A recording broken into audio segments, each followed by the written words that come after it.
Well, our patron saint, John the Evangelist, does it again. He changes the way the story is told. Matthew, Mark, and Luke call John the Baptist John the Baptizer. But our patron saint, John the Evangelist, calls him John the Witness, John the Martyrion, from which we get the word martyr. And what was his witness? That the light was coming into the world and the darkness could never overcome it. This light coming into the world would never be vanquished. And John stands as a witness, as a testimony, the first of all those who come after him who are called to witness to that same light. 10 years ago, Christmas Eve was a real high point for Clifford and me and our family. We had moved to Charlotte in 1999 to plant a brand new church. It was named Church of the Beloved. We were both diocesan employees. Clifford was the church planting pastor. I was the church planting priest. And it began what we have loved as a fruitful dual ministry together. We arrived with the two of us and Miles and Mitchell, who were very young, and Claire would soon come after we arrived in Charlotte. We were to plant a church that was for those for whom the traditional expression of the Episcopal Church had not met their needs. And so we started reaching out to people who had bad experiences of church, who had been hurt by the church, or who had never had a church experience at all. We worshiped in a cafetorium in a public school. If you've never been in a cafetorium, it's a fancy school lingo way of saying a cafeteria and an auditorium jammed together. But our cafetorium space was beautiful. And people would come and say they had a real sense of the holy. Well, what was so exciting about 10 years ago was that on that Christmas Eve, as we waited for people to come for our Christmas Eve Eucharist, suddenly they were coming in droves. And we realized that the Holy Spirit's work in all our efforts was bearing fruit, and we ran out of seats on the floor, and we had to go to extra bonus seating on the stage. Over 300 people were there that night. 300 people holding the same wax candles that we hold here on Christmas Eve, sitting under the same star that hangs above me today. It was a time of joy and happiness. We could have never imagined the financial recession of 2008.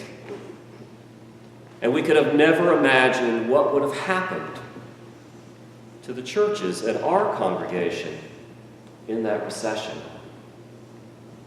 I couldn't have believed it if you had told me that when the recession hit and people's budgets shrank and the Dawson budget shrank, that they would basically close a church that had that many people attending. It was a financial drain. People had to take care of themselves. And so we were left alone. Clifford and I were unemployed, and all those folks had no church to go to. I got a job as a public school teacher at a base salary, so we were very underemployed, living on the poverty level with children with free and reduced lunch. What probably hurt the most was that none of our colleagues ever reached out in the city of Charlotte to ask how we were doing, to give us any emotional support at all. And the bishop never ever called after he closed the church. We were just left adrift. So, needless to say, Advent and Christmas of 2008 were brutal.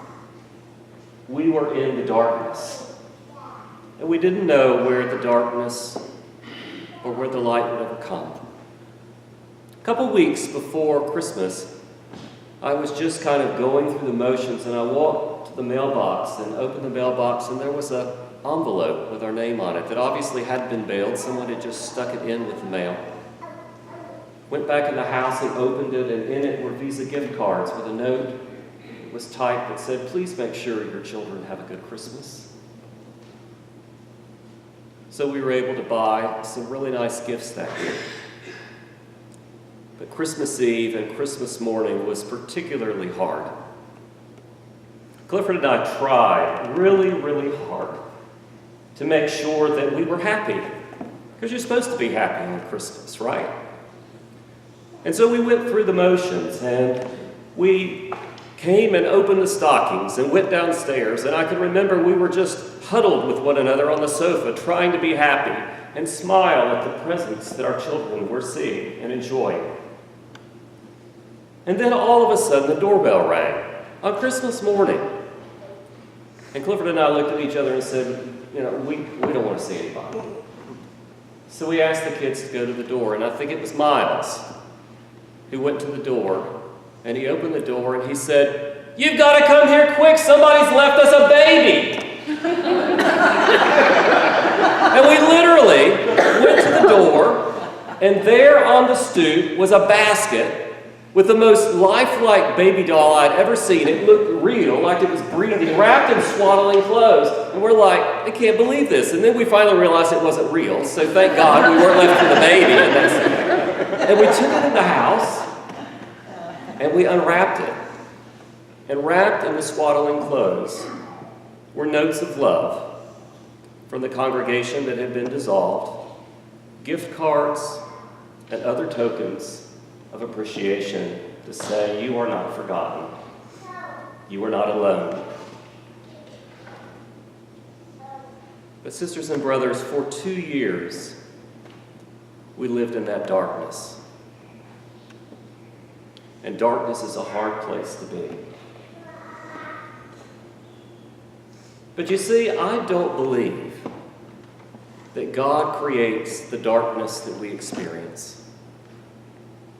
I believe that the darkness is created by the brokenness and the failings and the short-sightedness and the sinfulness of human people. And I believe that when the darkness comes in our lives, and when the brokenness comes, and when we're really hurting, I believe that's when God gets to work the hardest.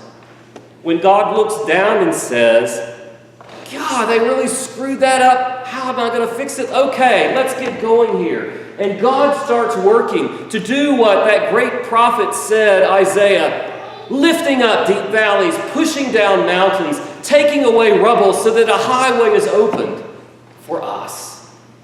God doesn't desire for us to be in the darkness. He desires for us to be in the light.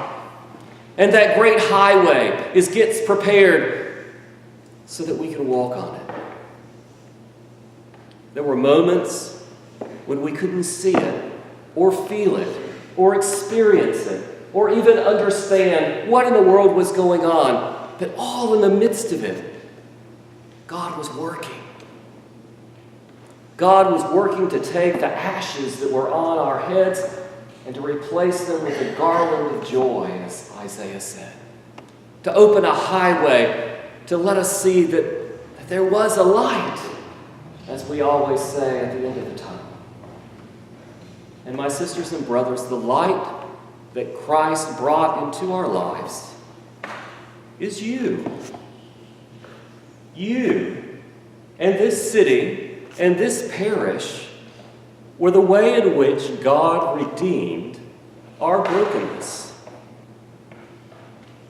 We'd never heard of Portsmouth. We didn't know about St. John's Church. We didn't know you. But God knows you. And God knew that the light would shine through you. And God knew that this was the way in which he was going to prepare a highway for us. I give thanks to God that Clifford and I are able to minister here as rector, an associate, in a team ministry, which allows us to use all the things we learned all those years in our church planting. To be in a community that loves and is generous and is transforming and allows us, as you feed us, to nourish and offer God's love back to you.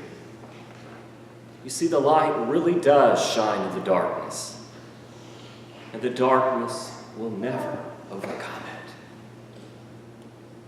The first witness was John the Baptizer, but he is not the last. All of us are called to talk about the dark places and how the Lord has shown the light to transform it. This is my witness to you. It is my witness to the world. What is the witness that God calls you to share? How will you prepare the way so that the world can see God's light?